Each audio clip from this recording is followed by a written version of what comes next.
So we are currently here at the Swakopmund Mole area.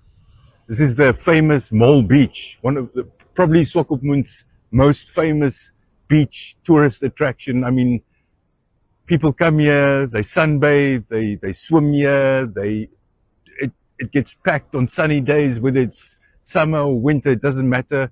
We've got the Strand Hotel here, the famous Strand Hotel, Old Tavern List Strand Hotel. We've got the famous Swakopmund landmark, the lighthouse tower there at the back.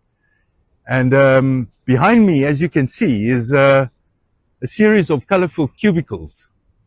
And these cubicles are actually part of the municipality's, it's an upgrade project in which they have are enhancing the tourism attractions in this very famous area of Swakopmund. These cubicles, this whole project, including if you can see there at the back, we've got the old wooden lighthouse. This whole project costs about $4.5 million.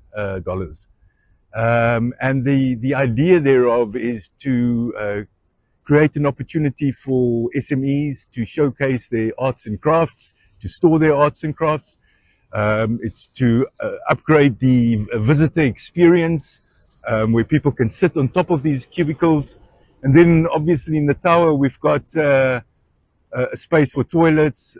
There's a security room, as well as a sort of like a lookout or a rescue tower, in which there will be a sort of an overseeing of the bay area where the small craft harbor is, to ensure that bathers are swimming safely, that when ski boats come in, things will be safe. So there's a whole intention behind this whole project, which is part and parcel of Swakopmund's intention to boost tourism as well.